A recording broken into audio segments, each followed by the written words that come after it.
All right. There we go, ladies and gentlemen. I had to push the couple of buttons, get the right buttons pressed and the volume up. I think we're good to go. We're live. Welcome back to the Bokeh Podcast. I'm your host, Nathan Holritz. It so happens to be Monday if you're watching live with us, and I hope you had a great weekend. I did. Actually, part of my photographer's edit team and myself, we had the opportunity to take a retreat. We went to Phoenix, Arizona, hung out in 90 plus degree weather, got to sit by the pool, do a food tour. It was actually really lovely. And so I had a nice week, and I hope you did as well. And I'm stoked to get into this week. And man, a really wonderful guest and an interesting conversation today as well. I'll introduce Alex here in just a second. For those of you that are live streaming with us today on Facebook or on YouTube, Facebook or YouTube /Bokeh Podcast, don't hesitate to join the conversation. If you want to throw in some thoughts, some ideas, ask a question, comment, don't be shy. It's meant to be a group conversation. So comment there in the, feel free to comment as much as you'd like, and I'll bring those comments in as I can and make that part of the discussion today. And then for those of you who are listening to this after the fact, as I always say, follow us on Instagram, Bokeh Podcast, Bokeh Podcast, and make sure that you keep up to date with the upcoming live stream schedule. We've been doing 1 to 2 a week. We're going to continue that, probably more consistently 2 a week. And so come join us occasionally for those live streams and become part of the conversation. And then last note before I introduce our guest for today, as I always promise I would do, I propped a little receipt there up on the screen. That's the receipt to Charity Water, donation to Charity Water that I made today before the podcast started. And I, again, just do this as a means to encourage everybody listening in to look for opportunities to give. It's amazing how a little bit of money can go a long way. And whether it's to local organizations or national, international organizations, look for those opportunities to give back today. We're pretty lucky. The fact that we have a phone or computer that we can watch or listen to this on even suggests that we're pretty lucky. So a few bucks can go a long way. Look for those opportunities to give back. All right. Well, enough of the introduction and monologue today. I want to introduce our brand new guest, Alex. And Alex, I'm going to try your last name one more time. Alex please pronounce it for me. I'm so sorry. MacNaughton. I'm trying to pronounce it and then also figuring the accent in at the same time. I think that's what's throwing me off, but I appreciate you helping me out. No problem.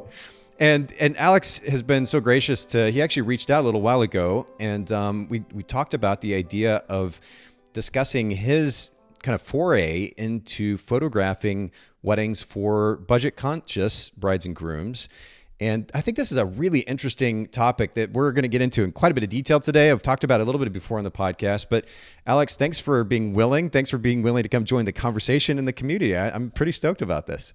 No, I mean, I think it's as I was saying to you before we came on air, I find your podcasts such a great source of information. Because like you say, I know you're trying to keep it practical, but I find literally every single one I listen to, you pick up something. Even if it's something like you go, I could never think of doing that kind of marketing. It wouldn't suit me. But you just look at how, and also I find it inspiring when you have somebody on. I can't remember she was a Canadian, she was a First Nation woman from Canada. Mm-hmm. And she was just like, I started 2 years ago and now I've got this really thriving business. And she sort of basically started it through the COVID pandemic, if I remember rightly. Absolutely.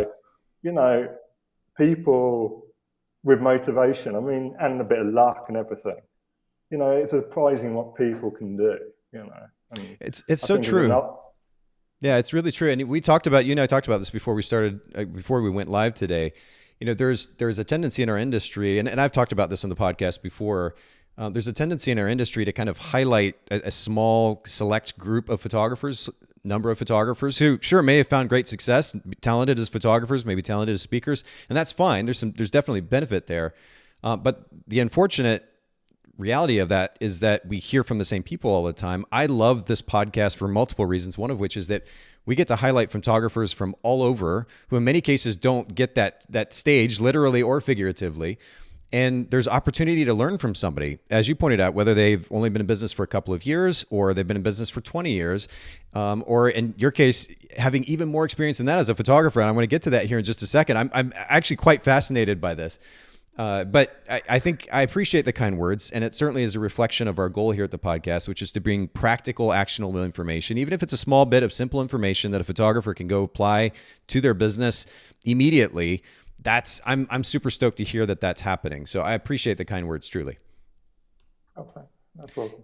So, and I want to kind of segue into your background as a photographer, because while we're going to be talking about kind of a new business venture for you today, and we'll get more context to that here in just a second, you have quite a bit of experience as a photographer. I'm going to actually pull up your website here, and for everybody listening in, or excuse me, viewing live, and let me, again, pushing the wrong buttons today here. There we go. Got it. For anybody listening or watching live, you can see this on screen, alexmacnaughton.com. And Alex, I'm just kind of stunned because I never had this kind of technical expertise as a photographer and journalistic capability as a photographer that I see in your work here. And just clicking over to your portfolio, such a wide variety of work. I mean, we've got Owen Wilson, portrait of Owen Wilson pops up on screen right next to the, a stunning image of a journalistic image here that looks like, I don't know, did you shoot this with film here? Yeah. Yeah. Film. I mean, just the wide range of work is just stunning to me. So I'd love for you to give some context to this because this is just fascinating to me. Yeah, I mean, I've been a photographer, I think this is 30 years now. Okay. And yeah, I mean, I was basically in a factory job. I was working in I don't want to say dead end because lots of people work in factories, but I was in a job working in a factory. But I had an interest in photography, and I went to an exhibition by a very famous British newspaper photographer called Don McCullum. Okay. And that sort of inspired me to become a newspaper photographer. Mm. And I did a 3-month photography course at a college, and that was all the money I had, so I couldn't do any longer. And I basically had lost my job. So it's one of these things. Yep. And I wasn't living in London at the time. I was living in a small town about an hour out of London, where nothing ever happened. It's like nothing ever happened there. And but by chance they were building a new motorway, like freeway, around that town, and it was quite historic. And it was like one of the first very big environmental protests. This is 30 years ago. And I went up photographing that because I had nothing else to do. Interesting. Is that what that picture on the homepage is from? The first picture. Yeah. No, that was from, it was sort of connected actually, because that was a protest because the government changed the law about the right to protest in the UK. So certain things which had been legal became illegal and stuff. And this was actually a protest against it. So it was all sort of connected in. There was a sort of 3-4 year period when there was a lot of stuff going on about it. And I photographed it. It became a big story. And that meant I sort of got pictures published in national newspapers in the UK. And that's how I really started. So did it lead from journalism to, I'm still trying to make the connection between your obviously super talented journalistic work to a portrait of Owen Wilson. Like, how do you go from that to that? What's the story there? Oh, well, actually, the portrait of Owen Wilson was actually a film still. I was working on a film. Woody Harrelson was making a film in the UK. And I was the on-set photographer for the film. Okay. And it was quite a small, well, it was a biggish film, but Woody Harrelson was calling in a lot of favors. So I didn't know. Owen Wilson is a good friend of his, so he was appearing in the film, but playing himself, but basically playing his sort of character a bit from that, what's the film where he's playing a model, male model? Anyway. So he was sort of playing himself, camping it up as himself. Got it. Yeah, Okay. so it was all sort of on the hoof. So in some ways, it sort of stemmed back from when I was a newspaper photographer. It wasn't I mean, actually, that was one of the few setup shots I managed to do because of the way the film was being shot. Because it was quite a weird film because it was actually shot all in one take and then broadcast live at the same time. So it was a bit complicated. Well, there's such we have, you and I were talking about this before we got started today. We're digging into a big topic today because we're not just talking about the idea of photographing, shall we say, just for the sake of simplicity, budget weddings or cost conscious weddings, but we're also talking about the business model behind that. So we have a lot to talk about. I just wanted to at least give our listeners a little bit of context. So you would say probably your biggest, the largest amount of experience that you have as a photographer is in journalism. And then have you kind of dabbled in portrait and wedding work on the side as well along the way? Well, I did. Yeah, I mean, I started off as a newspaper photographer, but then I did that for really a lot for 10 years or so. But then I started doing a lot of corporate photography as well. And I also did, how many was it? Also published 4 books, or got commissioned to do 4 books as well. Okay. What type of books? So they're on the website. I did 3 of them were about street art, things like Banksy. Yeah, of course. Yeah, so it was that sort of thing. Okay. And then I did one about people with tattoos. Okay. But yeah, I mean, it was like, especially the first couple of books I did about street art. I mean, I think in total I've sold like 60,000 books. Goodness, wow. Yeah. Well, again, I mean, they were commissioned, so they were like, it was a commission. It wasn't like I was going out to a market store with piles of books. But no, well, but no need to downplay that though. That's actually really impressive, and it's not commonplace for photographers. I mean, occasionally a photographer will put a book out there, and it may sell a few copies, but that's actually really interesting. And again, why I said that I was kind of fascinated by your background, because when I first saw your email and I started looking at your site, I was trying to kind of make sense of it. Like here you've got all this experience as a photographer and just extremely talented. For anybody curious, again, make sure that you go to Alex's website. I'll pop it up here on screen. MacNaughton.com. I'm going to pronounce that correctly. AlexMacNaughton.com. But you can go check out his portfolio there. But you said that you were interested in getting into wedding photography, and not just wedding photography. I mean, it seems like the typical track, and I'm guilty as charged. The typical track is you get in, you start at kind of a lower end price point, and then you gradually work your way up to charging, $2,000, $3,000, $4,000, $5,000, and even more. And that's fine, except the reality, and I've mentioned this before on the podcast, maybe you're aware of this, Alex, but at least here in the US market, if you go to weddingreport.com, Wedding Report says between 70 and 80% of weddings photographed in the US are photographed for $2,000 and below. And I have a feeling that that data includes probably, or is figuring in some weddings that were literally free. A friend or family member photographed the wedding. So while all of these photographers are just going to like crazy, going to these high-end weddings, mid to high-end weddings, the actual larger percentage of the marketplace is on the low end. And there's a massive business opportunity. And there have been very few photographers or companies that have come along and actually tried to, at scale, serve that segment of the marketplace. And so I'm curious what drew you to that segment of the marketplace versus trying to go higher, and especially with all your experience.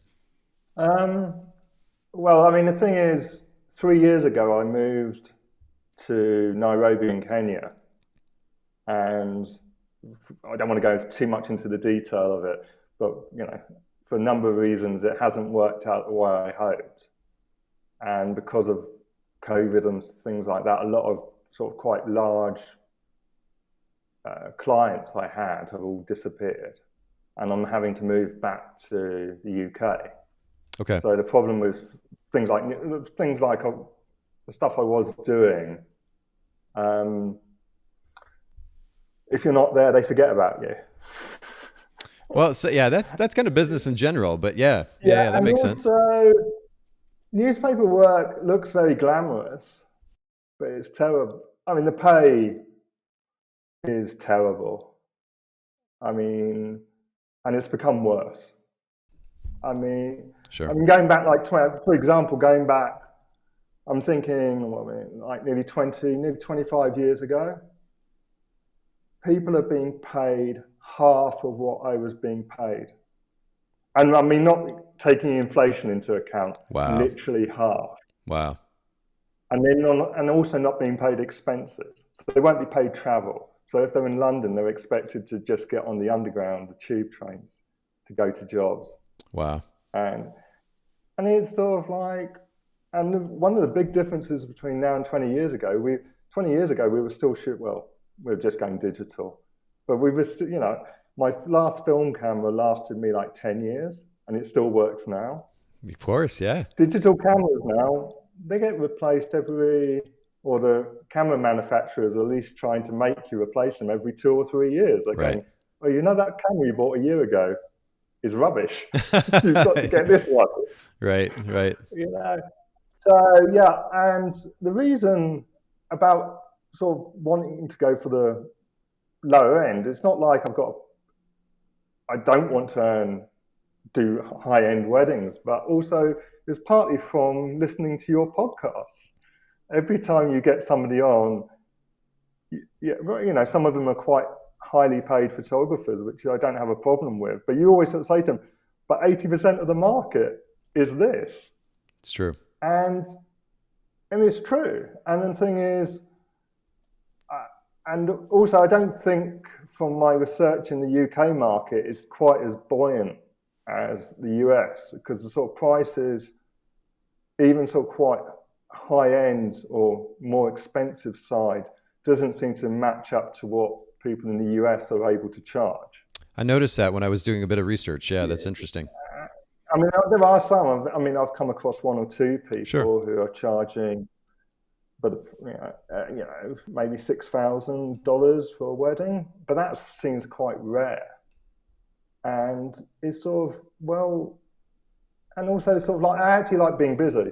I'm probably weird. I would prefer to do, 40 weddings at $1,000 than 20 at 2.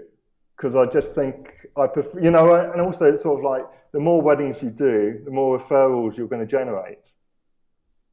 Because I'm sure most photographers, once they get established, are getting work through referrals more than anything else. Yeah, that's true. I would say, especially from my experience photographing, I mentioned this to you before we started today, but my first wedding I shot for $350.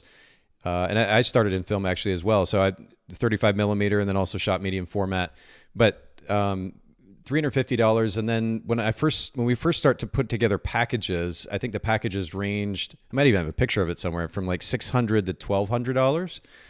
This is back in 2001, 2002, somewhere in that realm.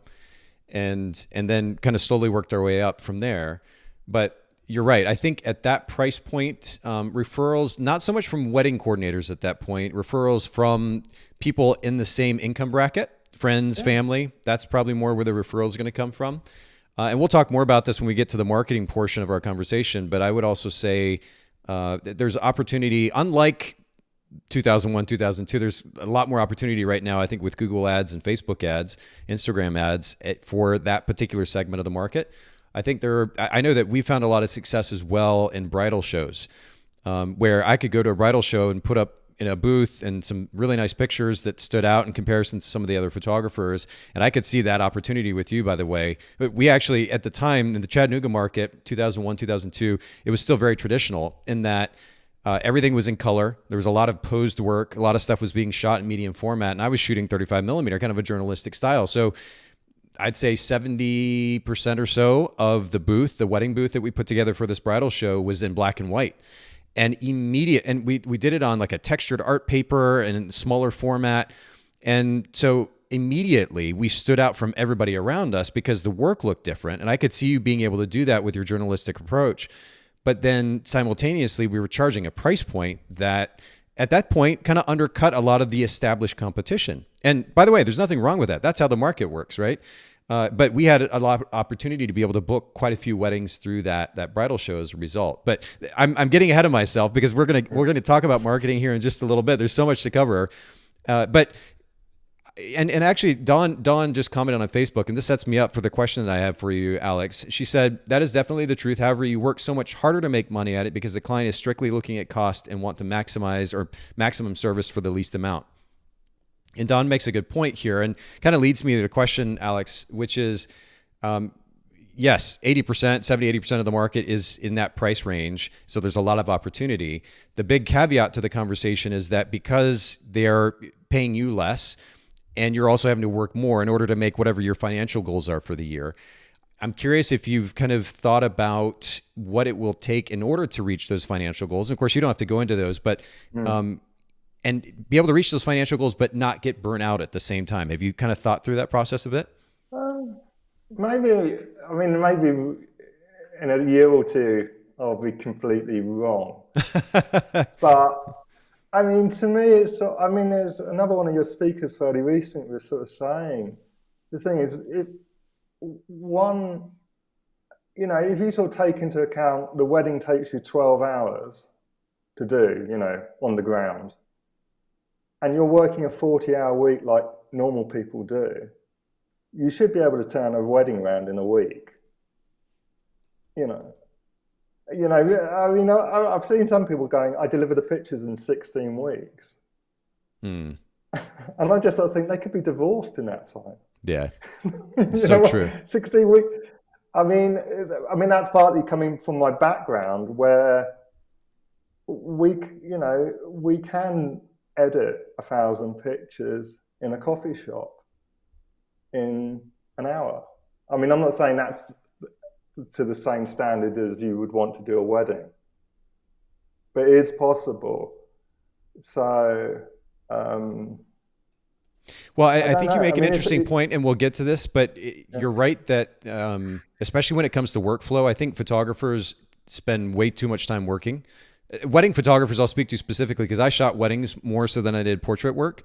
I think portrait photographers, I could even make a similar argument for, but whereas, a wedding photographer might argue that they have to work 40, 50 hours a week in order to make things happen. I would actually argue that it probably takes no more than 20 hours a week if you're intentional about the workflow. You take advantage of tools, which we'll discuss a little bit later, that enable us to automate a lot of our workflow, that enable us to simplify a lot of our workflow. If we're also intentional about the way that we're managing time, maybe working in chunks of time instead of just kind of having a computer open all the time and on our phone all the time, then naturally we're going to waste time and we're going to work a lot less efficiently. I think the intention behind the workflow makes a massive difference, right? So we're going to talk about that. And I'll go ahead and say this at the outset for everybody listening in. This may go a little bit longer today as far as our normal episodes are about an hour long. We may go a little over that. We're also trying to tackle a topic that really deserves probably 5 or 6 hours if we're going to actually cover it in detail. But I'm going to try to at least lay down some basic principles for each of the primary talking points. I'll share some ideas, some suggestions. And of course, Alex has brought questions to the conversation. And then for those of you that are listening or watching live, don't hesitate to pop in questions along the way as well. And we'll try to make all this. We're going to try to do everything today at once. We'll try to make it happen. So let's actually get first into the brand position, Alex. And this is interesting. By the way, Alex is one of the most prepared guests that I've ever had on the show. I don't think I've ever, in over 500, and getting close to 600 episodes now, I don't think I've ever had a photographer send me a spreadsheet of information prior to the episode.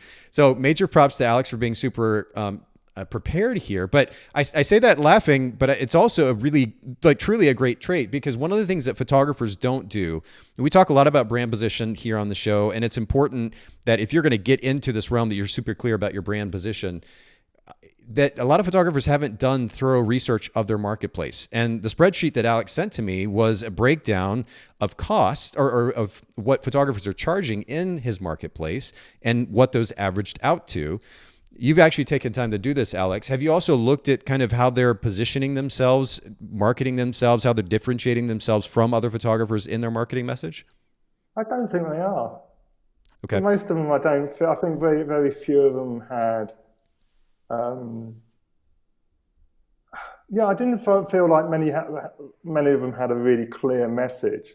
I mean, you go on about having a clear, I mean, it's not even really a sentence long message at the top of your website, you know, above the fold. And I didn't feel many people had that. I mean, I think a lot of people had fallen into that thing where you go, they had the same website, which has been there for 15 years. Yep.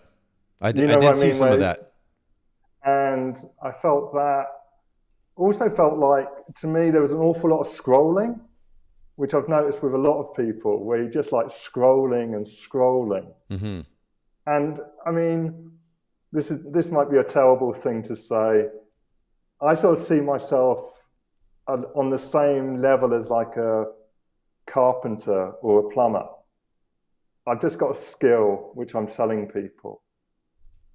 And what people want to know is, do you have the qualification? Can you do the job? Are you available? And how much are you going to cost? Yeah. The rest of it is sort of like, so what? Because it's a bit sort of like, I mean, I find it quite, I mean, some people are like, you know, sometimes it's like really hard. I mean, people label up pricing differently on their website, which I find really odd. Some people say investment, which I don't get. I mean, I feel it's like somebody once wrote an article saying, if you call it investment as opposed to price, you'll get 20% more interest. Right. And then you get other people who call it packages, but then not everyone calls it the same. And you can't actually, sometimes it's a struggle, even when people are listing their price, to find their price. And it just, I mean, to me, it's just like, you want these things just at the top of the website, and they never move. You know what I mean? They're not, when you scroll, they don't disappear. 100%. You're there. I'm in full. It's sort of like, and then it's like, are you available for the day? Because you know, you've been a wedding photographer. Did anyone ever say to you, we've got everything booked, but you can't do our date, so we're going to rebook everything so we can have you? You know?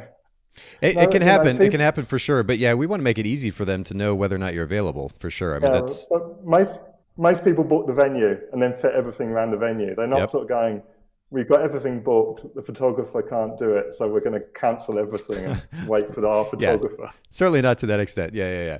No. You make some really interesting points here, but I think I'm kind of hearing and seeing this word in my mind, practicality. And honestly, I think you highlight a significant problem. We've talked about it here on the podcast quite a bit as well. The lack of practicality that photographers, with which photographers approach the design of their website. It's a lot of pretty and a lot of fluff, and in many ways kind of designed for other photographers versus the clients who are just coming there to learn what services are offered, how they differ, what they cost, and is the photographer available. And you highlighted that beautifully. And that's, I think, of course, there are also some cultural differences to consider, but I think at the end of the day, while sure, some brides may want a little bit of a relationship with their photographer, and certainly feeling more comfortable with their photographer goes a really long way. I had great relationships with my clients, and it paid off in the pictures that we were able to get. So I don't want to minimize that. But when we're considering the average individual, the amount of time that they're going to spend on a website, we just talked about this in a recent episode, something like 55 seconds on a page. And photographers are filling it with paragraphs of information. You're absolutely right, Alex, that you're having to, even in the research that I was doing prior to our conversation, you're literally having to like scroll through and kind of squint your eyes and look through all this text in order to find that one line that's talking about the actual price on the pricing page. And that's just ridiculous. There's no reason for that. So I would fully agree with you that practicality and simplicity should be the focus. And I think you could absolutely do that. And that would actually even encourage people, if they know they're coming to you because there's an opportunity to find affordable wedding photography. That may be the draw, because somebody with a budget, for example, when I got married, my parents paid $600 for the wedding photographer. And that was a lot of money for them. We didn't make a lot of money. And so if somebody's going to a photographer, they already know ahead of time, this person is a wedding photographer who is focused on the budget market, and they offer a service at a price point that I can afford. They're already excited about that. They're taken by your images. They see you're available, and it doesn't take them more than 60, 90 seconds to find that information out because you've designed your website so simply. It's going to be an almost immediate conversion, an easy conversion, certainly. in that context. So, but we're kind of jumping around. I want to come back to, so you talked about the messaging. When we talk about brand position, because that's where I want to start, you know that you want to serve the budget market. And, again, it could be a conversation, a podcast episode in and of itself, as long as you're comfortable with the amount of money that you can make shooting 40, 50 weddings at around a price point of, say, $1,000 or so. Then that's good. I just want to make sure that's always an important conversation for photographers to, and I'll say this to everybody listening in and watching, make sure that when you're going to choose your brand position and the market that you're going to serve, that you are able to do so with both the financial consideration and the time consideration. It's always the two kind of primary components of that conversation. I know I want to make X amount a year in order to pay the bills and put some money away. And then I also know that I'm only willing to work X amount of time in a week or in a month or in a year in order to make that amount of money. So those are kind of my two primary variables that I'm looking at. And as long as you've taken the time to consider that, Alex, then that's great. And I want to keep going with the conversation. When you actually we get to this brand position conversation, differentiating yourself from other photographers, you're in the Newbury area, Hampshire, Berkshire, and I was looking through the list of photographers that you sent to me, and you're absolutely right. The messaging either does not exist, there's no brand position, or it's stuff like light, classic, romantic. I'm literally reading here what I took notes on: real moments, not posed, award-winning, natural and relaxed, creative, documentary and creative. It's the feelings and the memories they trigger, capture beautiful wedding stories. These are all just kind of cute and trite phrases that, again, they seem to be almost serving the photographer more than they do the client, because it doesn't really communicate what's being offered. Creative is such a vague word, right? Like, it can mean so many different things to so many people. There's really not a term of value. And what we talk about here on the podcast when it comes to brand position is be practical, using words that actually, that your potential client would use in their daily vocabulary, in their language. And if you say, for example, affordable wedding photography for Newbury couples, there's nothing to be missed there. The value proposition is there. You're calling out the target market that you're speaking to or that you want to serve. It can literally be as simple and as practical as that. And to your point about scrolling, they don't need to scroll to find that. That can be right there along with a beautiful image that has some white space that makes available the space for that text. And keep it simple. I did a brief search, and I'm going to recommend a tool for you and for everybody listening in. There is a tool called Keywords Everywhere. And we'll link to this in the show notes at bokehpodcast.com for anybody who's listening to the audio version of this. Maybe you're in your car right now. You can't stop to look this up. But keywordseverywhere.com is a really great tool. It's a plugin. It has a plugin for Firefox and for Chrome. I personally use Chrome. And it allows you, when you do Google search, not only do you see the results from that Google search, but it gives you alternative suggestions as well as to other phrases that people might be searching along with that. I looked at affordable, I looked at budget, and affordable and budget, you could use those as keywords on the homepage of your site and other places in your site for the sake of SEO. But affordable wedding photography for Newbury couples or budget wedding photography for Newbury couples, I would suggest one of those phrases as kind of your position statement. Do a little bit of research for yourself as well with Keywords Everywhere and comparable tools. But that communicates the value proposition very distinctly. Literally no one else in your market is saying anything about budget. The price, some of their prices are lower, but they're not saying anything about budget. They're not owning that space. And I think that's where the opportunity lies. What do you think? Yeah, I mean, I think I prefer sort of affordable. Budget sounds cheap. A little too harsh. Yeah, I mean, and that's the thing. I mean, the problem is actually what I thought was affordable. Some people were just charging ridiculously low prices. You know what I mean? And you just go, I can't compete with that. Yeah, I think starting there was one photographer who, it was for 2 hours they were charging, was it $500, and then they had a half day for $900, and then a full day coverage was starting like $12 or something like that. I think there was one even cheaper than that. I think the first one was like £250, which is like $300. Yeah, so, I can't remember. But I mean, the thing is, it's sort of, I mean, you can't compete against people who are sort of charging. It's more like I want to offer, good photography at a good price, as opposed to being just completely competing on price, because you can't win on that market. I mean, I've got a sort of idea, and I've got an idea in mind of the sort of price level I want to be at. And I understand what you're saying. You've got to try and work out how much that would bring you in if you're doing 40 weddings, let's say, which might be a reasonable number. Yeah, with costs of business, taxes, and there's quite a bit that goes. Well, I say quite a bit. The primary expenses, of course, in this case, if you're doing a basic package, would be the cost of editing, whether that's your time you're doing that, or you're outsourcing that, or you're paying for a subscription for some software, or even just using Lightroom's built-in automated corrections. You've got the cost of editing, cost of any goods if you're going to include an album or something comparable in that. And then, of course, taxes associated with it, and then kind of the larger, bigger picture, any cost of software to run your business. But once you figure that in, if you're able to make the margin that you need to, charging what you said, what was the range that you were shooting for? Probably about, I think in dollars, it'd be about 1,100. Okay, shooting 40 to 50 weddings a year. As long as that's something that's feasible, then there's a massive opportunity. It's a whole. Oh, go ahead. Sorry. Oh no, I was just going. The thing is, I'm a single guy. I've got no commitments. Sure. You know what I mean? It's not like I got. Yeah, I mean, I will. Yeah, I mean, it's. Maybe I'm looking at it wrong, but I'm sort of looking back to. A lot of people don't make anywhere near that kind of money.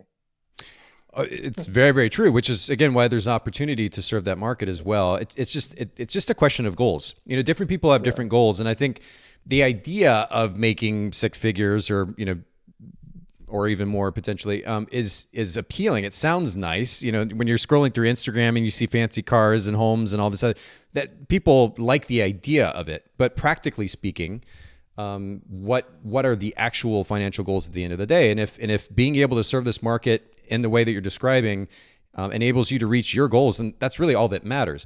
The only thing that I would add to that, and again, it's a whole separate conversation, but if you get to a point in a year or 2 years or 5 years where you're like, you know what, first of all, I've built up a business and it's going really well, tons of opportunity, I even have to turn business away, but I'm also getting a little bit tired.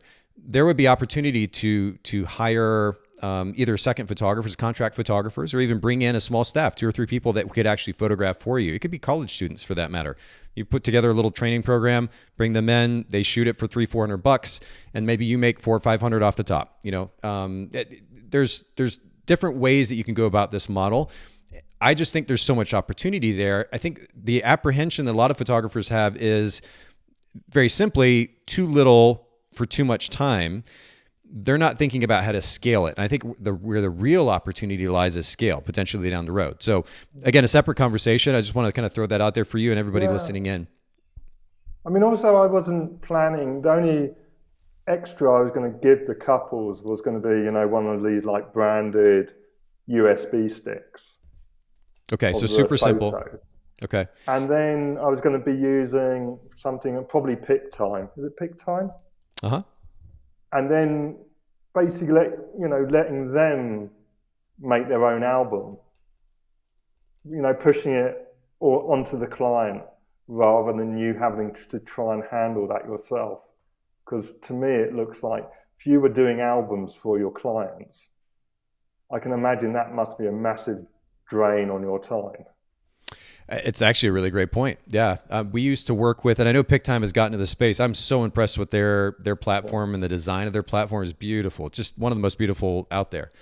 And for anybody who's listening and who doesn't know, in fact, I'll just pop this up on screen really quick. If you go to PicTime.com, you can see what we're talking about here. It's just a stunning platform. What I was getting to, Alex, though, is one of the things that they've done, which I'm surprised actually more platforms haven't done this, more galleries haven't done this, is that they've begun to build in, as you can see here at the top of the page, marketing automation, where they'll actually help you do the marketing. And when I was shooting actively, I worked with a company, no longer exists, but called Pictage. And much like you, I didn't have a lot of interest in kind of the post process. After we photographed the wedding, we were making the money that we wanted to with the wedding itself and didn't want to spend a whole lot of time in sales after the fact. Pictage was brilliant because I could shoot the wedding. we could edit the images and upload them into Pictage. And from that point, Pictage took over. Clients came to purchase product if they wanted it, prints. We could offer albums through them if we wanted to. And then they also offered automated marketing emails. Like if you want to run a sale or something like that, they took care of that for you. Yeah. And this is what we were talking about earlier for everybody listening in too. If you don't have a workflow that's leveraging tools like this that enable you to automate a lot of this process, then yeah, of course you're going to work 40, 50, 60 hours a week. But if you're leveraging something like this and you're intentional about it, you can have a 15, 20 hour work week as a wedding photographer, shooting a wedding a weekend, plugging it into your workflow, and your hands off. And it can be super simple like that. So I think that's interesting. It's good to note when I'm thinking about cost. And but I want to keep the conversation going though too. So brand position, affordable wedding photography for Newbury couples. Or if you wanted to highlight a different market, you could potentially do that. That's what I would suggest, just very simply from a brand position statement. Yep.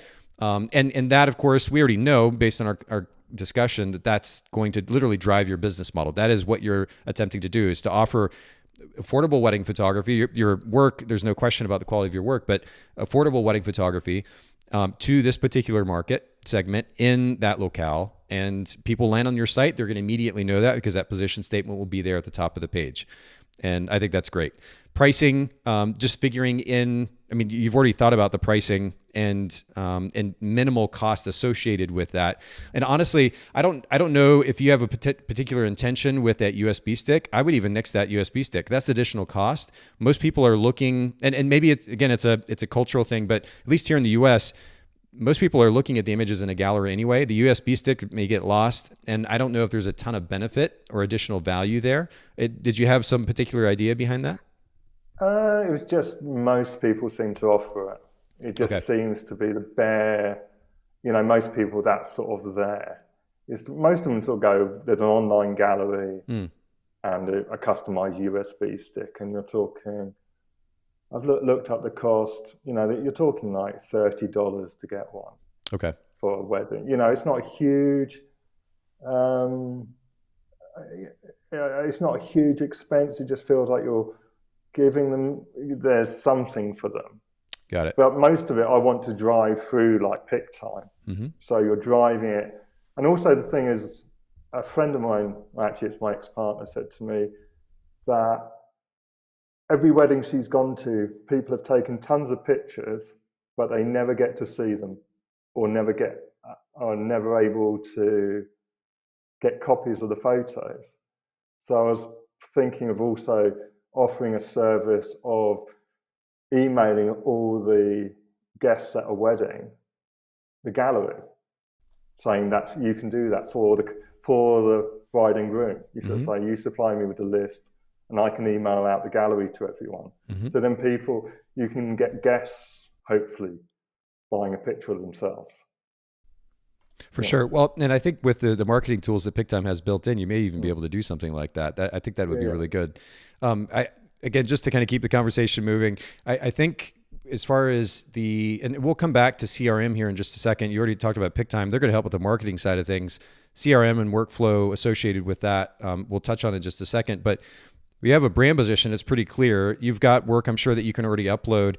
I would, just a little side note, a suggestion, I would actually highlight your journalistic work, because in this day and age, compared to when I started 20 years ago, experience mattered. People want to know how long have you been shooting, and you talked about the awards that you won, and that's just not a thing anymore. At least, and maybe it's a little bit different in the market that you're in. Here, you're not leading with that. People are just curious to see your work, price point, availability, and that's kind of where the conversation goes. So anyway, all that to say, if you're leading with a brand position statement, it's clear, it's upfront, I would do that on a website that's also super clean. And, I'm sorry, what I was saying was lead with your journalistic work. I think that will speak for itself. You won't have to kind of prop up your experience. Putting that journalistic work on a really clean and simple website the way that you described, I would suggest a WordPress platform. Have you used WordPress in the past? No. So there's a company that I'll recommend. It was started by a guy who I worked with actually for quite some time, and a friend of mine, Ross Tanner. It's called Flow Themes, FLO themes.com. And it is a system built on WordPress. So it's kind of plug and play. They've got templates available, but you're running on WordPress. And WordPress is notoriously really good for SEO. And the tools that I'm going to recommend for SEO a little bit later also can tie in there. But I would suggest something like Flow Themes, because I personally also want to kind of minimize the noise and the confusion and the distractions of so many different things going on the screen. And their style of design for their themes is just beautiful. And again, it's built on WordPress, which I'll go ahead and say now just leads me to conversation. First of all, I'm talking about all these different things. I'm going to pull this up really quick and show everybody who might be listening and watching. And I can also show you, Alex, Flow Themes here on the site, Creative Custom Photography website on WordPress. No code knowledge required. Everything is intuitive, drag and drop. And you can actually scroll down and see examples of how simple it is to use their system. Lots of white space, just beautiful, beautiful design. And of course, the cool thing is you can take away from they offer templates which you can then customize. So anything that you don't want on screen, you can always take away and keep it as simple as you want. But I think it's a really great starting place because it is so minimalist in nature. Just a beautiful, beautiful design. So Flow Themes. And by the way, nobody is paying me to talk about their company today. This is just what came to mind because I want simplicity and minimalism and beautiful design. Flow Themes is that, and it's built on WordPress. And I've just had such incredible experience with WordPress when it comes to SEO. And so that's what I would recommend. Did you already have plans in place as far as the website goes? Not really. I'd looked at all the usual suspects like Squarespace and things like that. I hadn't made a decision about. Yeah, Squarespace is fine. Talk about user friendliness, and they do have templates that are pretty clean. When it comes to customization, it can start to get a little bit difficult. You can customize only to a point, and then you have to start to get a developer involved. I have a Squarespace site myself, just for my nathanholritz.com, my basic website, kind of landing page. And it's super user friendly, but yeah, customization becomes a little difficult, and they have a little bit of SEO tools built in, but not near what you can get with WordPress and plugins for WordPress. So okay. I would suggest moving that direction. Kind of best of both worlds, and Flow Themes is the one that I would suggest. And the reason I said WordPress, and forgive me, let me grab a drink of water here really quick. Dry throat today for some reason. The reason I was saying WordPress is because of the SEO tool that we've been using actually over at Photographer's Edit. We'll be using with a new company we're launching soon called Yoast, Yoast. Have you heard of Yoast before? No. Okay, let me. I have to say SEO is a mystery. Oh, and to be clear, I'm not an expert. In fact, I'm going to recommend a few episodes here in just a second, but I wanted to mention Yoast here real quick. So everybody sees Flow Themes there on site, but I'll jump over here to Yoast, and it's Yoast.com. And for anybody who is using WordPress in particular, they may have plugins available for other platforms, but Yoast.com has been just wonderful for us over at WordPress. And we have the front end of the Photographer's Edit, photographersedit.com website is built on WordPress. We're going to be doing the same thing with the new brand that we're launching soon. And the cool thing about that is it gives us a lot of control over that process of maximizing SEO. And what happens is when you plug in Yoast to WordPress, Yoast will begin to make suggestions and even almost requirements. It'll throw red flags if you're not doing what you should be when it comes to SEO. It'll essentially handhold you through the process of making sure that each page that you create is super SEO friendly. And so Yoast, I'm going to recommend highly when it comes to SEO. It's a really, really powerful tool. And they've got a free version. So, and then I think the paid version, I don't know what it amounts to, like 10 or 15 bucks a month or something like that. It's minimal cost and just biggest bang for the buck when it comes to SEO and any kind of a plugin for WordPress. Right. The other thing that I'll, mention as well, super important, it may seem to go without saying, but photographers listening in, and also for you, Alex, if you haven't thought about this, make sure for the sake of SEO that you are adding alt text to images. WordPress, the way that WordPress works is when you upload images, it'll give you the option to be able to tag those images and to add the alt text in there. And Google is certainly going to look at the alternative text that you associate with images, and that will help with SEO. That's super important. And I think Yoast even has a tool or reminder probably built into that to help you with that too. But nonetheless, super important. H1 and H2 tags using the keywords that you want to rank for. So when you talk about affordable wedding photography, Newbury, for example, making sure that you're building that into the H1 and H2 tags. And you can learn more about all of this in the podcast episodes I'm going to share in just a second, but just a few touch points. I already mentioned Yoast. I'm just looking at my notes here. Yoast for WordPress, and then keywords everywhere that I mentioned earlier as well, just as a way to search alternative phrases or some of the additional phrases, top 3, 4, 5 additional phrases that are popular in searches. You can use keywords everywhere to help you in searching for that. And then for everybody listening in, there are 3 different episodes that we've had on, or that we put on, I think in the last year and a half or so, Alex. Episode 432, SEO for Photographers with Corey Potter and Dylan Howell. And then episode 511, UX and SEO for Higher Website Conversions with Julia Bochese. And then episode 535, just recently, a fresh approach on SEO tactics with Feuza Reis. And we'll link to those in the show notes when we publish the audio version of this episode. We'll link to those in the show notes at bokehpodcast.com for everybody listening in. But those couple of bullet points that I threw out there, Alex, is just from personal experience and chatting with our head of digital marketing, some of the key ideas. But it also super basic. Those 3 episodes will give you a head start. Right. And I know that Feuza Reis offers consulting services. I think Julia does as well. I'm not sure if Corey is actively right now, but these are resources that you could also go to from a professional, not me, yeah. From a professional that could actually help you set up SEO. But I'm telling you, Yoast and WordPress, those 2 things just from the get-go, you'll be kind of miles ahead, just to give you a head start. That sounds pretty important. For sure. And yeah, I mean, go ahead, please. No, I just mean, I remember setting up my first website years ago, which I sort of did myself. And it was really easy to get ranked on Google back then. You know, you just had to basically put London it didn't seem, now it just seems so complicated. It just seems, you know what I mean? It's the days of it being relatively straightforward. And even from my brief sort of research into it, it just seems to be changing almost on a weekly basis. You know, it just seems what to be crazy. What Google is putting emphasis on is definitely changing, and yeah, I guess that's kind of an ongoing thing, as you pointed out. But for a head start, Yoast will be really good because it's kind of plug and play. So once you plug that into WordPress, on each page, it literally tells you, hey, you need to do this, this, this, and this is too short, and you need to add more text here. Or you need to highlight these keywords here and there. It's really, really helpful, especially for an amateur like me.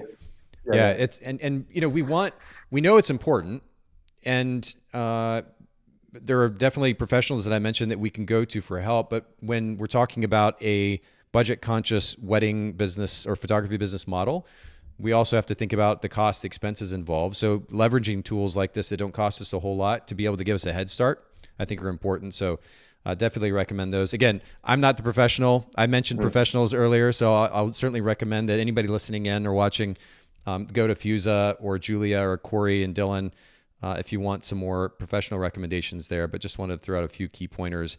Anything on SEO or the website that you wanted to kind of add on before we keep going, Alex? No, I mean, that sort of sounds really useful information.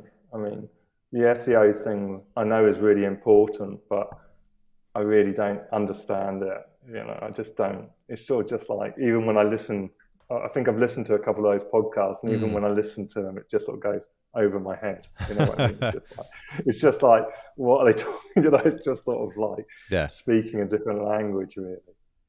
But yeah, that Yoast thing sounds useful, because that's the problem. It's sort of like, I don't even know what an H1, you know, what the different tags are. And I just don't really I know they're there, but I don't understand how they work. Yeah, fair enough. That's a good place to start. And they've got quite a few resources on their site too. They have a blog, so you can reference those as well. Okay, well, we're going to keep going. And I know that for everybody listening in, we're kind of just scratching the surface on each of these topics, but we're going to keep the conversation going. Let's jump to marketing. And let me start, Alex, and I should have done this before as well. Do you have any kind of questions, specific questions to lead the conversation about marketing? I assumed it was going to be mainly based around the website, so then based on SEO. But I'm always open to ideas about how to market. I mean, Yeah. I think I'm not going to be. I probably won't be back in the UK. I've just received an offer on my house here, so I'm probably not going to be back in the UK till early autumn. So it's probably going to be heading into the end of the wedding season rather than the beginning. Okay. But So you've got a little bit of time.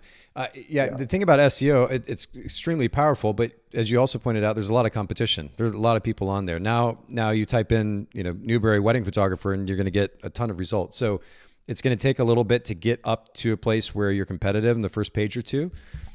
So relying on that exclusively for exposure and then ultimately being able to book clients is going to be a tough thing to do initially. My suggestion, outside of those kind of brief suggestions I made for the website, clear brand position, making sure that you're beginning to develop an SEO strategy, using Yoast and potentially the help of some others, is to start thinking a little bit about, well, first of all, let's talk about bridal shows. Are bridal shows as common in the UK at the moment? I think I remember being sent a photograph one many years ago for the newspaper, so I know they exist. Okay. I think it's one of those things. It's a bit like, unless you're getting married, you don't know anything about them. Fair enough. Fair enough. Well, the only reason I ask again is because of. Exist. Okay. I know that when I was shooting actively, and I'm not as familiar at the moment, but when I was shooting actively, there were, if you charge, as we started to raise our prices, we were getting to a place where maybe it's 3 to 5 and then higher than that. It didn't really make sense to go there anymore because it seemed that the traffic that it attracted, at least at the local bridal show, may have been different in some others, but the local bridal show, we weren't talking about the high-end bride. And so they were going to be attracted to the prices at the low end. And we had pretty great success. I think coming off of one bridal show, we booked, I want to say like 13 weddings off of just one show. We may have spent $1,000 to have a booth there, something in that ballpark. But we booked something like 13 weddings. It was a really successful venture, but we did that at a time when we were charging a relatively low price point. So that's my personal experience. I don't want to make suggestions just based on an individual experience, but I do know from personal experience that tended to be the case in our market, where that price point that you're talking about charging may actually garner you quite a bit of attention and opportunity to be able to book a client. So you may at least look into that. And based on the cost and the potential opportunity there, looking at some of the competition that's going to be there, make some decisions about that. Wedding, I think I alluded to this earlier briefly, but wedding coordinators are not going to be as, appealing a resource for business when we're talking about this price point of, let's say, £1,200 or so, because brides or grooms who are hiring a photographer at that price point likely don't have the budget to hire a coordinator. It may be a friend or family member in that case, and not necessarily a professional. And so we're not looking to coordinators for referrals and for business as much as say a $5,000, maybe even a $3,000 photographer would.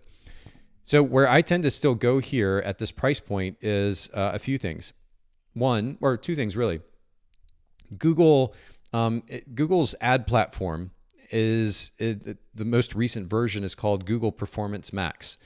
And this is not a platform that I can speak about from kind of an expertise standpoint or an expert standpoint. It's something that we're actually beginning to tap into ourselves, but there would be an opportunity at, I think, a relatively low price point to be able to start to get some attention, some traction. When people are searching Newbury wedding photographer, you may not pop up organically, but you might start popping up through an ad and be able to get their attention. It's sitting at the top of the page anyway. Might be able to start to get some attention to your site once it's actually set up. Might be able to start to get some attention that would drive some inquiries and some business that way. So Google Performance Max, spend a little bit of time kind of starting to dig into that. Unfortunately, it's a platform that does not have a lot of resources out there yet on the education side. We're having to kind of, I guess, just work our way into it by, Googling and playing and experimenting. But you can't go to 50 different websites for a course on how to actually get it started. So a little bit of a process. But the reason I recommend it is because it is, unless something changes, it is going to be what Facebook used to be, say, 3 or 4 years ago. In that you're able to target the potential client more effectively, more specifically, based on certain parameters you can do that way better than what you can now with Facebook. Facebook made a lot of changes to, with privacy, and totally understandable, but it just is what it is. You're much more limited now with Facebook. Google Performance Max, you have some really incredible abilities to be able to get really specific about who you want to see those ads. And especially at the price point that you're at, I think that's going to be a really powerful potential tool. So that would be the first one. I realize this all amounts to a little bit of investment up front. Maybe a few $100 here and there, getting some ads running, maybe a little bit more over time, the first year in particular, spending some money doing these things. But I think this will help get your business off the ground. So that's one. And then I still would suggest Facebook. And one of the things that we've found, there's quite a bit of benefit, and the price point is quite manageable in running traffic ads. And this is getting a little bit technical, but Facebook, on a very simple level, you can run traffic ads to get people to your site, and then you can kind of retarget those same people that came to your site and run conversion ads, and hopefully actually book some clients through that. Those conversion ads now are not as effective because of the changes that Facebook have made, and so running traffic ads for the sake of exposure, what'll drive people to your site, is a relatively inexpensive way to get eyes on your brand, and potentially a way to convert. Now you can follow that up with retargeting efforts, but I would still at least experiment with Facebook. And experiment is the key here. There are plenty of resources about Facebook ads, but part of it does come down to your brand specifically and how you're running your brand and what you're trying to accomplish, and a little bit of experimentation with both the targeting as well as the calls to action, the type of images that you're using. You can kind of experiment with what converts the best. I would still recommend Facebook and Instagram. Again, limited in its ability to be able to target super, super specifically, but a relatively low cost way to get exposure to your brand. So honestly, those are my two recommendations. And it may seem simplistic, but when it comes to this particular market segment, I know I can speak to at least the US market. The ads that I see running on Facebook or on Instagram, they are, I think, very much fitting to the demographic that you're trying to reach, and probably where there's quite a bit of success. There's still opportunity for success. So I'd go there, and I'd go to Google Performance Max and start with that. Now, networking, I still have to add this on because there's still opportunity, and it sounds like it's more commonplace as you were describing it, as I saw in my research, that is more commonplace for photography to be offered at 1,000, 1,500, 2,000 in that marketplace, even more so than we're seeing here in the US. And so there may still be opportunities to network with vendors, local business events, wedding vendor business events, networking events, and that's something that we found some success in. So I would go ahead and throw that out there because I think you can't ever just like get rid of the potential for some of these, what can be really important pieces of the puzzle. But where I'd kind of that 80-20 principle, where I'd really focus my attention and effort, would be Performance Max and then Facebook ads as well. Yeah, I mean, we don't seem to have wedding coordinators as much in the UK. I mean, they seem to be a really big thing in the US. But interesting. In the UK, Okay. I mean, it's just from what I've researched, when you put it in, do a Google on it for the UK, you don't get a lot of people. Can you give me a second? I'm just running out of money on my phone. Oh, sure. It's okay. So I'm having to do this all over the phone. No worries at all. Yeah. So for everybody listening in, I know that we've kind of touched on a lot of, while Alex is setting up his phone there, I know we've touched on a lot of different talking points here, and we're really just kind of barely scratching the surface. All of these topics we've covered in more detail on individual podcast episodes, and I've had, of course, experts coming in and speaking to these various talking points. If you just go to bokehpodcast.com, and I'll pull this up here for everyone listening in so you can actually see this, because I don't think we highlight this enough. It's such a great resource. Go to bokehpodcast.com, and you can see there at the very top of the page, right underneath our position statement, welcome to Bokeh, the photography podcast that helps photographers build sustainable businesses. Right underneath that, the search episodes bar, you can search for specific episodes, or you can just search a topic. Search that topic there, and whether it's SEO or Facebook or Pinterest, going on and searching for these various topics and actually getting detailed breakdown on those topics from experts. I'm just kind of scratching the surface here. That is going to be really important. So make sure that you take advantage of that tool there.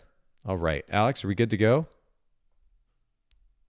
I think we lost Alex. Okay, so we're gonna keep going here. And the other thing that I'll throw out there for everybody, I know that oh, we got Alex calling back in. Hold on one second here.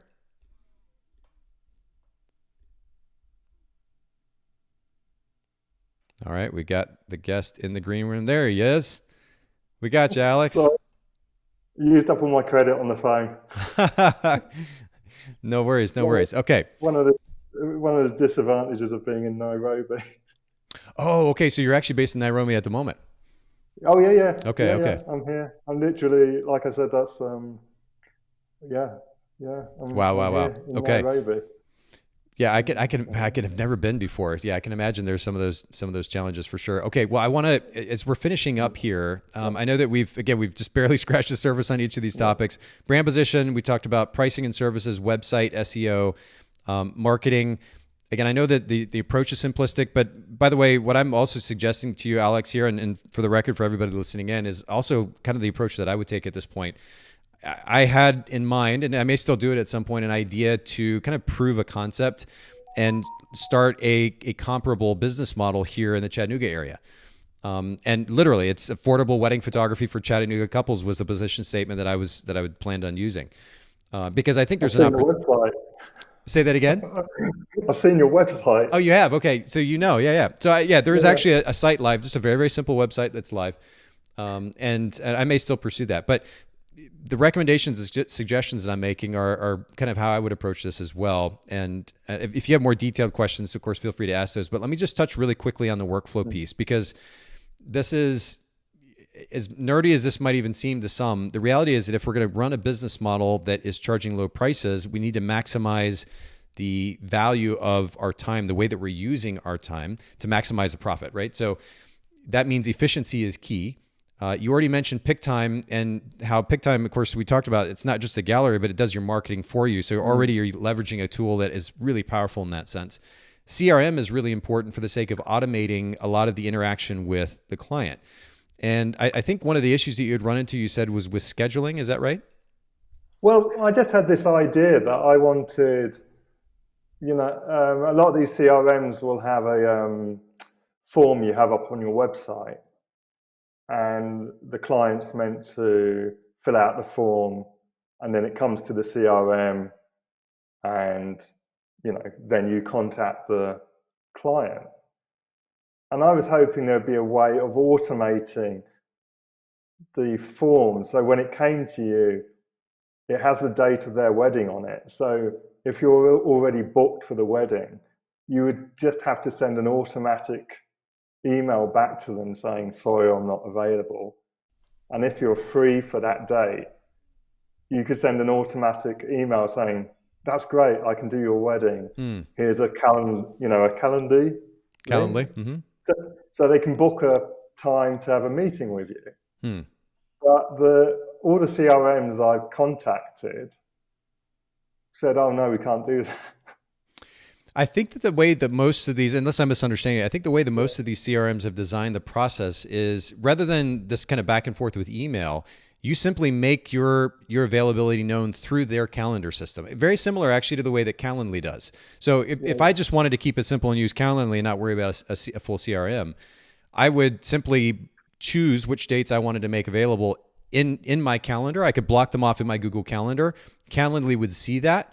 And it would only allow for the Saturdays. Let's say I only want to shoot weddings on Saturdays. For the Saturdays that I am not busy, I can mark on my Google Calendar that I'm busy. Calendly sees that, and it removes that from the calendar. If I'm not marked busy, then the client would be able to choose that particular date and go ahead and book it. And then would ensue that kind of back and forth of the email that you were talking about. I think the way that Honeybook, and I mean, I actually pulled up a number of them here. Let me share my screen real quick for everybody listening in. So there was actually an article, if somebody wants just kind of a summary of CRMs. Bloom, which is also a CRM, wrote an article summing this up. If you go to blog.bloom.io and summed up kind of the list of existing CRMs. But Dubsado, they have a scheduling booking process that they have available there on through their CRM. We've got Shootproof here, which owns Tave, and it looks like they've got a scheduling system built in as well. Sprout Studio, they have a process there for booking clients as well. So a calendar, you can choose a date, and of course you would designate availability. Pixify is another one that has appointment scheduling. 17 Hats, another really powerful platform. And I don't know if I saw specifically the booking feature there on their site, but as well as I know their owner and as comprehensive a platform that is, it's likely built in. Honeybook, I think you had mentioned Honeybook. They actually have a feature very much like Calendly built in that allows you to schedule meetings, and you could do something like this that it would be comparable for weddings. So, for let's say you want to shoot weddings on Saturdays, you can make your availability known for an all-day event or an 8-hour event on Saturdays, and do the same thing. Yeah, maybe. I mean, the problem is quite a lot of the CRMs don't only work within the US and Canada. Oh, interesting. Okay. Yeah, I mean, I got in touch with Honeybook, and they're just like, we only work in the US and Canada. Really? That's really interesting. Yeah. Does Calendly work in the UK? Yeah, Calendly does. And the one, Studio Ninja, seems very international. Okay. I think it's partly to do with the payment schedules. They don't have it set up to do international payments. So it's sort of like, quite a few of them won't. I know, Honeybook were just like, we don't. Didn't even really answer the. That's surprising. Well, again, I would just, for anybody listening or watching, and Alex, for you as well, I mean, I think there's, if you just go to, and I've got it here up on screen, but it's called 15 Best CRMs for Photographers, 2022 edition. You can Google that, anybody listening in. We can link to it in the show notes as well. And there's a pretty comprehensive list there, and check and see. I would assume this day and age that any company who's online is going to make their services available internationally as well. It seems a little bit backwards not to, but maybe that's not the case. But yeah, there are plenty of platforms available that will help simplify that scheduling process. They're not necessarily the email workflow that you talked about, but where somebody literally can see your availability, book it, and then you would get an automated email saying somebody booked it based on your availability. So that's how that would work.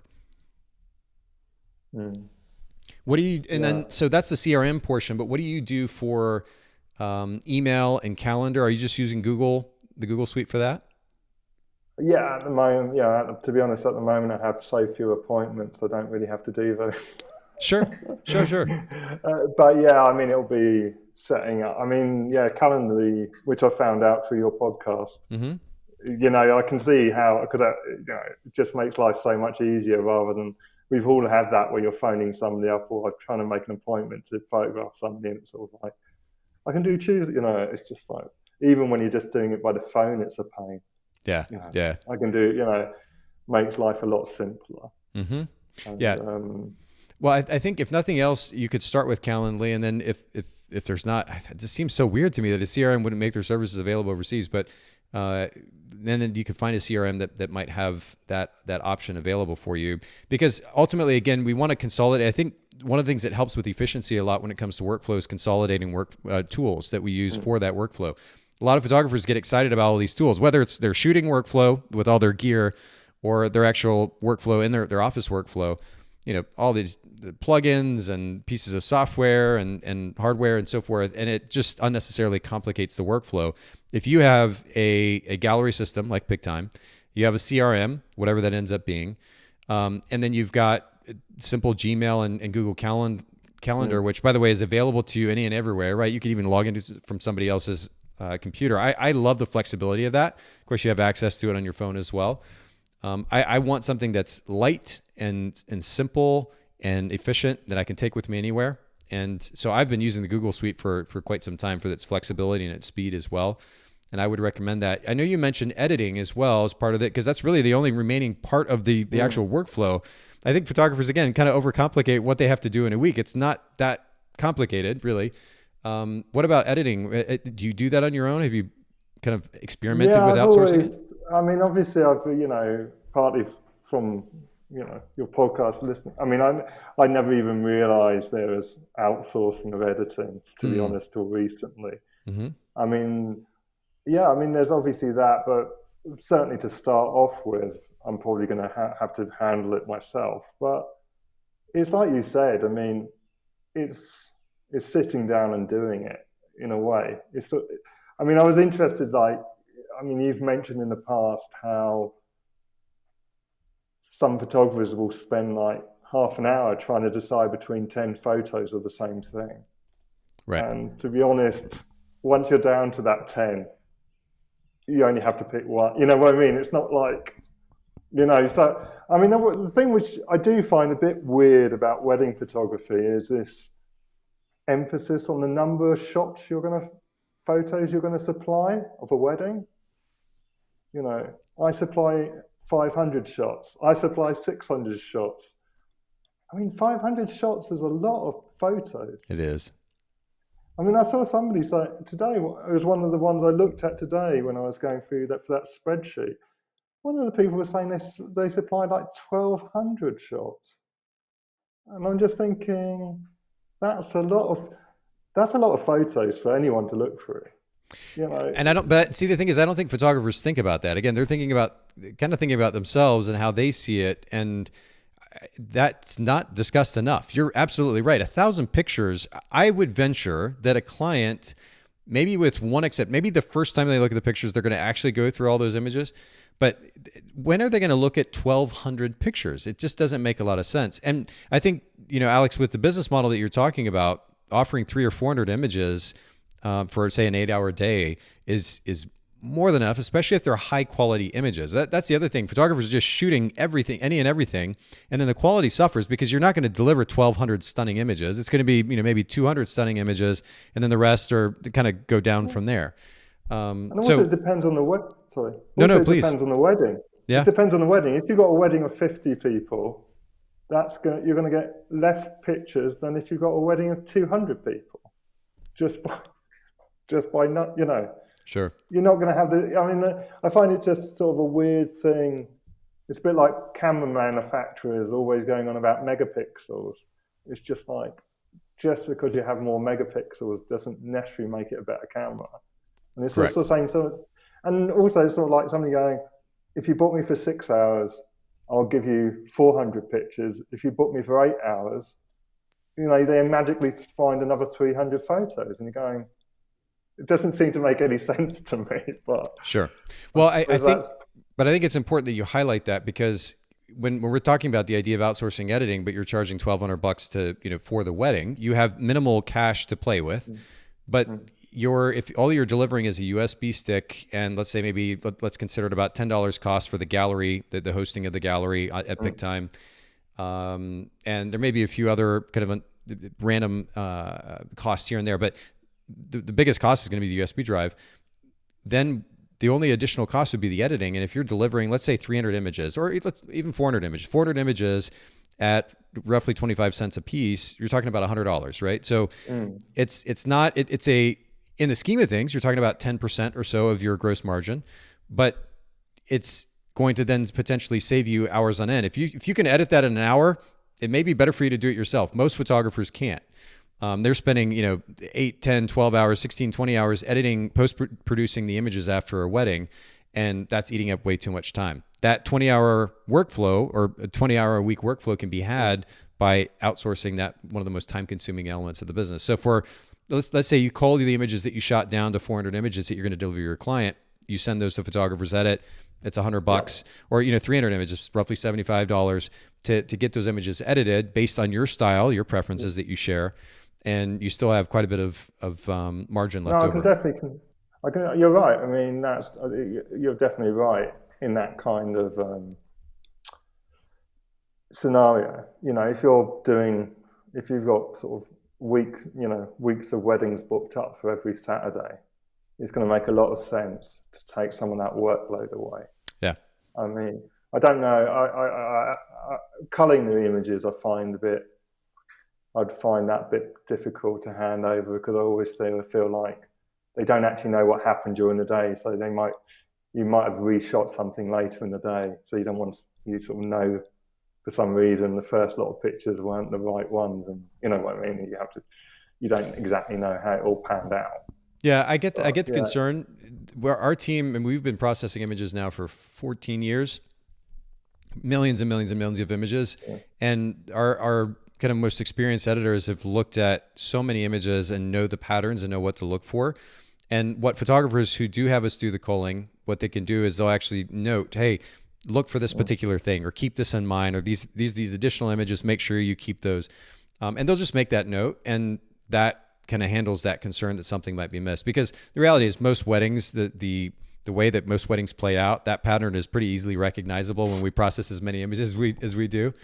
So it's not too much of a challenge. I would say probably 70%, 75% or so of our clients do their own culling and send us the rest. But there's certainly quite a number of them that have, in fact, actually an increasing number that have had us do their culling. So the option definitely exists there. Any questions though? Again, we kind of just scratched the surface. Any specific questions about workflow that I may not have answered that we can get into before we finish up? Photographic workflow or the picture workflow? On the actual day of the wedding? Oh, no. I mean, I'm not. I mean, I've done it. Like I said, I've done a few. I do. I mean, I find it quite useful because, like I said, I've been doing a lot of research about weddings and looking at people's. I mean, there are some things I just hadn't ever come across until I started looking at other people's wedding photography. Sure. I mean, I was like a bit amazed when I started seeing like the bride and her bridesmaids all wearing the same dressing gowns and stuff. I'd never come across. Sure. And things like, I've never seen that in my life before. So at least now I sort of know that goes on. It's sort of like, I've hardly, sort of, there's sort of some weirdness around what people do at weddings. It's sort of like strange things. It's like I said to you before, if you're not getting married, you don't know. Yeah, there's definitely, you're going to see a wide range of things out there for sure. But when it comes to the actual, you said the picture workflow, so you're talking about after you shoot the wedding? Yeah, editing. I mean, I'm not particularly, I mean, I've done big editing down work isn't, as long as I know I've got to do it, I can do it. That's why in some ways I prefer to be quite busy, because if I know there's another wedding coming, I have to get on with it. Right. Whereas if you go, that next wedding's in 6 weeks' time, I can tell you I'll be just sat there for like a week not doing anything. But that's just human nature. Yeah. So, I mean, workflow, there's so many different areas of the workflow that we can talk about. Do you mean the actual process of editing the images, the approach to that? No, I'm not really worried about it. I mean, I'm sort of used to doing editing. It's something I've been doing it for, God, like I say, since basically my last 20 years. Sure. Knocking, I mean, whole thing of putting them through Photo Mechanic and then putting them through Lightroom. Mm-hmm.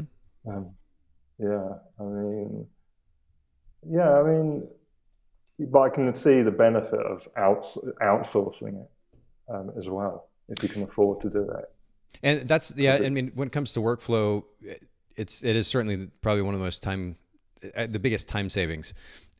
The actual, I think the thing that helped myself and my business partner when we were shooting weddings was having a workflow down so that we knew how we would shoot an event, which translated to, I mean, some photographers will say, well, I don't know how many images I'm going to get back from an event. It could be this many, it could be this many, I don't know.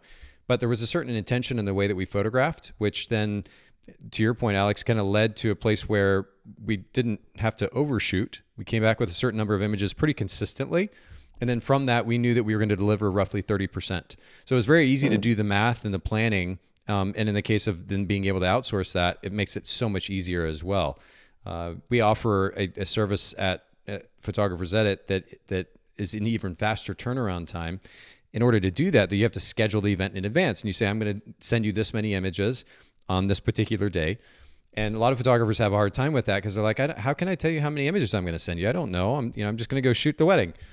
And I think that lacks kind of an intention and a strategy. And I think if you go into shooting an event with an intention, with a strategy, and being more particular about the images that you are photographing, it helps minimize overshooting. And if you come up with a consistent workflow, it also helps in the consistency in the finished product as well. So That's just a little extra tidbit, but otherwise, yeah, that'll save you a good bit of time. And the cool thing is, if you outsource that piece of it, and this is something a lot of photographers miss, they think about the upfront cost. They don't think about what they could do with that time that would actually be more valuable, literally.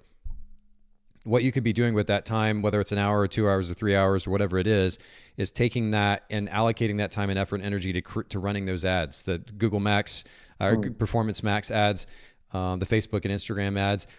Probably initially just investing in time in that learning curve, understanding the platforms, learning how to use them, and then beginning to design the ads, right? To write the ads, to come up with the images. And Google Performance Max actually will do a lot of that work for you. You feed it some information, and it kind of the AI does a lot of the work for you. But at the very least, putting time into learning how that platform works, and then for Facebook and Instagram, learning how to write copy and what images work best. Investing the time in that, which is going to translate to revenue, versus sitting in front of your computer and editing those images yourself. Let us do that work so you can do the stuff that will actually generate more revenue. That's the goal, and that's what I would suggest. Yeah, I agree. It's good food for thought. There's no pressure meant to. I'm not meant to pressure you into a sales pitch here. I understand. I mean, the thing is, also sort of like, because I've got all this time on my hands, because I'm sort of sat here in Nairobi, not able to do anything. It means I can put a lot of research into things. And from a lot of your previous speakers, it seems like they get into this crisis situation because, they start off quite, maybe just as not a fun thing, it's sort of, I'm going to give it a go, and they start doing, and then suddenly one day they realize they've got 30 weddings booked up and they're totally snowed under. And so I'm trying to set things up with the plan of things getting busy from a quiet start, as opposed to trying to set up stuff when I'm busy. That's super smart. If you have that opportunity, that lead time, as you're getting ready to move back and you go into the market and you can just go all in, I think that's brilliant. Yeah. Because here's the thing. You do have competition. We'll kind of finish up with this. You do have competition in that you have photographers in that market that are shooting in that price range, somewhere close by anyway. So you're not coming in unique with the price point. You're coming in, though, unique with your brand position. And you have an opportunity, if you're willing to make an investment up front, to essentially canvas that marketplace with those ads. And then potentially, and when it comes to the network piece of it, because I don't know that local market specifically, I don't know what the wedding scene looks like there and how many network events there might be, and vendors that you might be able to collaborate with who work with clients in that price point. There may still be opportunities there, but at the very least, if you go in, lead with that brand position, a really strong site that represents this brand position, and then you've got ads that you run galore on Google and on Facebook, and canvas that marketplace, especially going into how soon are you moving back? As long as this sale of the house doesn't fall apart, within about 3 months. Okay. So you may have a little bit of the wedding season left. So this may be like really kind of planning for the upcoming year, 2023 season. It will be, yeah. Yeah. So you actually have a really nice bit of time then to do both the research work that you need to on those ad platforms and learning that, developing some familiarity with it, and then get ready to just go all in. Because, and this is what I was getting to, if you do that, if you prepare and you go in with a really great strategy, and then you just canvas that marketplace with that message and that messaging, I think there's going to be a really interesting opportunity to be able to book very, very quickly at that price point. It's going to be such an appealing price point. And if somebody sees an ad fed to them, which is, wedding photography starting at $9.99, it's going to be like, oh yeah, I'm in, right? So there's opportunity to be able to pick up a large percentage of that market and very, very quickly. And you should be ready. So I think it's great that you're planning in advance so that when you're ready to go live with it, you can just focus on showing up and shooting those weddings. I think it's going to be great. Fingers crossed. That's right. Well, and I know again that we just very, very much scratched the surface. So don't be shy after our conversation today to shoot me a DM. If you have more specific individual questions, I just kind of gave some really basic touch points here with each of these topics, but useful. Okay, good. Well, I hope so. And for those of you listening in, same thing. I know that we just scratched the surface, but as I recommended earlier, don't hesitate to go to bokehpodcast.com and search these topics. I know I mentioned some specific episodes, but search these topics. There's well over 500 episodes of content there. And we pretty much touch on all of these topics at one point or another in more detail and with experts. So I'll leave it at that, Alex. I really appreciate you making time to come on and have this conversation today and let others kind of join in and listen in as well. Well, I hope people found it useful. I found it very useful. I'm glad. I'm glad to hear it. Everybody, make sure that you go to bokehpodcast.com. We'll have the show notes for the episode posted there once the audio version of this goes out. And for those of you listening to the audio version, come join us sometime for the live version at youtube.com/bokehpodcast and facebook.com/bokehpodcast. Thanks, everybody. Have a wonderful day.